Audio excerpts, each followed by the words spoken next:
নগাঁও জিলাৰ ৰাজীৱ ভৱনত যুৱ কংগ্ৰেছৰ উদ্যোগত হিয়াৰ আমঠু শিল্পী জুবিন গাৰ্গক ন্যায় দিব লাগে বুলি নগাঁও চহৰৰ মাজেৰে জুবিনদাৰ সমাধিস্থল সোণাপুৰলৈ এক বাইক ৰেলীৰ আয়োজন কৰে। উক্ত অনুষ্ঠানটোত উপস্থিত থাকে সৰ্বভাৰতীয় যুৱ কংগ্ৰেছৰ সভাপতি উদয় বানু শিৱ, লগত থাকে ধুবুৰীৰ সাংসদ ৰকিবুল হুছেইন আৰু ৰূপহীহাট সমষ্টিৰ বিধায়ক নুৰুল হুদা। এই অনুষ্ঠানটোত অংশগ্ৰহণ কৰে ১ সহস্ৰাধিক লোক আৰু পৰিৱেশন কৰে মায়াবিনী ৰাতিৰ বুকুত গীতটি একেলগে। শান্তি শৃংখলা বজাই ৰাখি জয় জুবিনদা আৰু জাষ্টিছ ফৰ জুবিনদা ধ্বনিৰে নগাঁৱৰ পৰা সোণাপুৰ অভিমুখে আগুৱাই যায়। তেওঁলোকৰ দাবী এই যে জনপ্ৰিয় শিল্পী জুবিন গাৰ্গৰ ৰহস্যজনক মৃত্যুৰ লগত যিকেইজন জড়িত আছিল তেওঁলোকক অতি শীঘ্ৰে শাস্তি প্ৰদান কৰিব লাগে।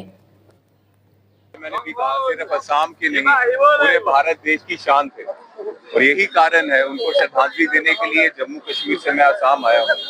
पूरे देश का नुकसान हुआ है उनको खोकर, लेकिन जस्टिस की मांग करनी पड़ रही है। बड़ा दुर्भाग्य की बात है, 21-22 दिन से ज्यादा हो गई उनकी मृत्यु हुए और अभी तक भी ये साफ नहीं हुआ कि उनकी मृत्यु कैसे हुई है। केंद्र सरकार बीजेपी की हो चाहे असम की बीजेपी की सरकार हो, ये सोई क्यों हुई है, अभी तक कार्रवाई क्यों नहीं हो रही और लोगों को जानने का हक है कि उसके हीरो के साथ कैसे हुआ, क्यों हुआ। और दुर्भाग्य तब ज्यादा हो जाता है जब उनके परिवार के लोगों को इस घड़ी जब वो सबसे ज्यादा दुखी हैं सामने आकर बोलना पड़ता है कि सब लोग जस्टिस फॉर जुबिन की मुहिम में आगे आए और बढ़े।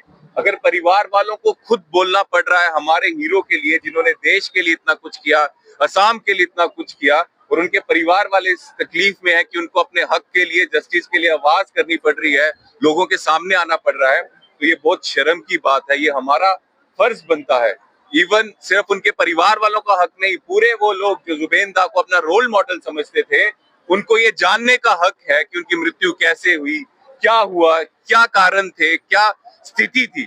लेकिन इस पे लगातार पर्दा डालकर जो बीजेपी है, चाहे केंद्र सरकार बीजेपी की या असम की केंद्र सरकार जो है बीजेपी की है, ये गलत कर रही है। उनको बताना चाहिए और जस्टिस मिलना चाहिए। असम की सीएम ने एक बात किया है कि एक स्टेटमेंट दिया है कि जुबिन के न्याय के लिए जो बीजेपी सरकार ने किया है, कांग्रेस सरकार ने पहले कभी न्याय के लिए कुछ भी नहीं किया है। तो ऐसा न्याय कांग्रेस सरकार को करना भी नहीं है कि उनके परिवार वाले खुद सामने आकर बोल रहे हैं कि न्याय मिलना चाहिए। इसका मतलब उनके परिवार वाले ही दुखी हैं, उनको ही सेटिस्फेक्शन नहीं है और वो पीड़ा में है, इसलिए लोगों के सामने आके बोल रहे हैं कि जस्टिस देना चाहिए, जस्टिस के लिए सब प्रकार करें। तो ऐसा न्याय बीजेपी ही दे सकती है। कांग्रेस की যোৱাকালি নলবাৰীত আহি জুবিন গাৰ্গৰ জাষ্টিছৰ কাৰণে ৰাজপথত আন্দোলন দিয়া হৈছিল। আজি সকলো আমি মৰ্মাহত, আমাৰ বিষাদ।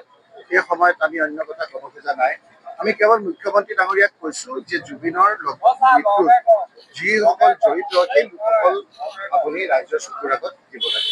তেওঁ আজি এটা কৈছে, কালি এটা কৈছে। আজি যিসকলে আপোনাৰ জুবিন গাৰ্গৰ হত্যাৰ বিচাৰি ৰাজপথত নামিছে সেইসকলক পুলিচৰ দ্বাৰা আটক কৰাইছে আৰু য'ত ন্যায়ালয়ে আপোনাৰ আজি ক'বলগীয়া হৈছে যে এনেদৰে অত্যাচাৰ আপুনি নকৰিব। আজি তেওঁলোকে ডাক্তৰক ক'বলগীয়া হৈছে যে ডাক্তৰক কিয় মিছাকৈ তোমালোকে একো নাই হোৱা বুলি কৈছা। ইয়াতকে লজ্জাজনক কথা একো হ'ব নোৱাৰে। আজি আমি অতি মৰ্মাহত। আমি ইয়াত কোনো ধৰণৰ অন্য কথা ক'ব খোজা নাই। মুখ্যমন্ত্ৰী ডাঙৰীয়া নাই, কম বেছি পৰিমাণে ৰাইজে গম পাইছে। এইবিলাক বিচাৰ কৰা ৰাইজে বিচাৰ কৰে। এবাৰ কৈছে SIT, এবাৰ আকৌ আৰু এটা তদন্ত কৰিছে আইনগতভাৱে। মুখ্যমন্ত্ৰী ডাঙৰীয়াই যাতে এই কথা বতৰাবিলাক কনফিউজন হয়, যাতে আচল যি কথা সেই কথা মানুহৰ চকুত নাহে, তাৰ কাৰণে দুটা ধৰণৰ আইনজ্ঞ পণ্ডিতসকলে কৈছে যে দুটা ধৰণৰ ইনকুৱাৰী পৃথিৱীৰ ক'তো একেলগে হোৱা নাই।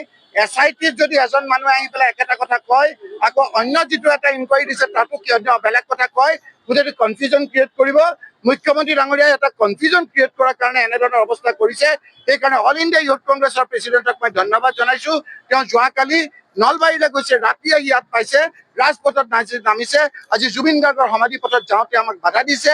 আজি আমাৰ মাৰাথান নেতা কৰিব বিচাৰিছে যাতে আমাৰ ৰাইজে যিটো ন্যায় বিচাৰিছে সেই ন্যায়টোৰ ক্ষেত্ৰত আমাৰ যাতে অলপ সজাগ হয়। সেই ক্ষেত্ৰতো ইউথ কংগ্ৰেছৰ জুবেৰ আলমক মই ধন্যবাদ জনাম যে বিভিন্ন ধৰণৰ ব্যৱস্থা আদি লৈছে। জেনেৰেল ছেক্ৰেটাৰী ইউথ কংগ্ৰেছৰ ইয়াত আহি উপস্থিত হৈছেহি।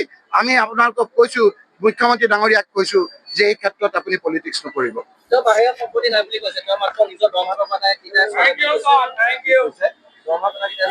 অলপ ভালকে কওক, তেতিয়াহে মই শুনিম, নহ'লে আপোনাৰ কেনেকে হ'ব।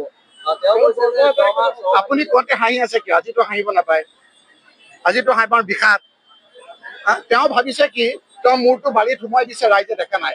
এই ইলেকশ্যনটো আহিবলৈ দিয়ক, এইবিলাক সকলো বিচাৰ ৰাইজে কৰিব।